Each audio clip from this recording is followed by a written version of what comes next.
Pozdrav svima dragi ljudi, dobrodošli, ja sam Majnta Frajman, doktorica sreće i licencirana raw food edukatorica. Kratko želim danas nešto reći o zabludama o voću. Vrlo brzo imat ću prezentaciju, odnosno predavanje na temu zablude o voću i zašto je važno jesti puno voća i zašto vas ne treba biti strah jesti puno voća. Ali danas sam ovim kratkim videom htjela samo napraviti malo najavu toga i razjasniti možda neke najveće mitove.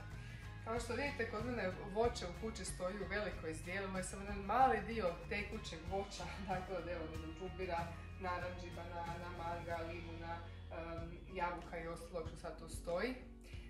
To je jedan mali dio, a veliki dio stoji mi u ostavi. Kod mene u kući ima uvijek barem, rekla bih, 10-15 kg voća, ovo koje se aktivno jede, bilo da se jede ovako u komadu zajedno, dakle cjelovito voće, bilo da se jede u obliku smutija, bilo da se jede u obliku nekih kolačića, bilo da ga sušim ili da ga pijem u svježe cijeđenim sokovima.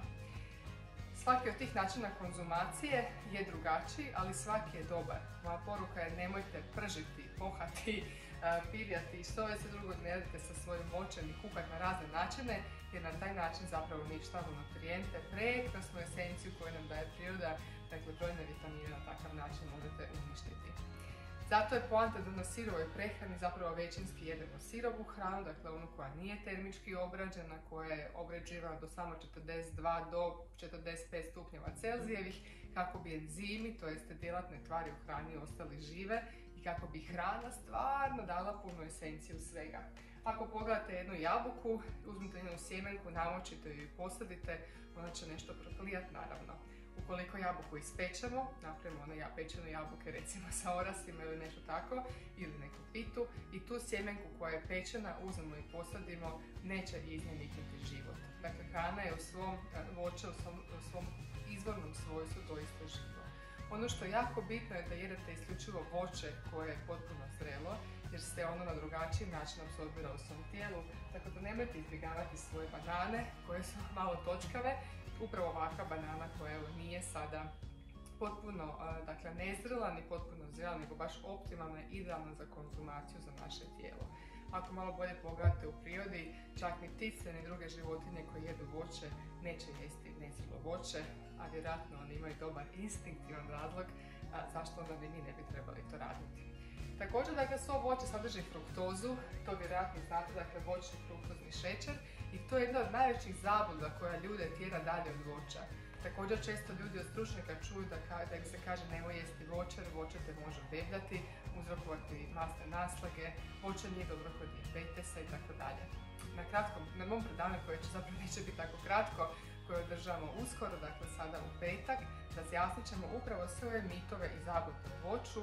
Ja ću vam objasniti kako i na koji način se fruktoza apsorbira u našem tijelu, kako ona zapravo ima 3 mogućnosti koje se odvijaju, kako to puno ovisi o našem načinu života, i objasnit ću vam kada je najbolje jesti voće, koje voće, u kojim količinama, i također ćemo razjasniti dio oko glikemijskog indeksa voća.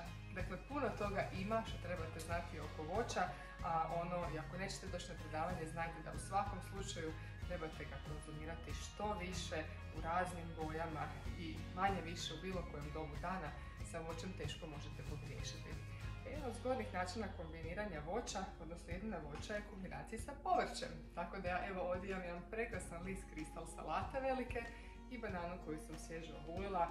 Jedan od fora načina kako možete zapravo jesti bananu je da se lijepo zamotati u jedan fini ovako vrep sa zelenom salaticom i da uživate u svom zdravom obroku. Ovo mi je pola banane, sad ćemo to vratiti, evo ga, tu je.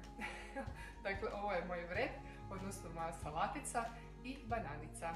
A zašto zamotam salatu oko banane, napravim vrep, saznat ćete na edukaciji u petak. Vidimo se 7.5. u petak u 19 sati. Pričamo o zabludama o voću i razbijamo mitove. Dođite. Predavanje je potpuno besplatno, tako da nema razloga da ne sudjelujete. Vidimo se.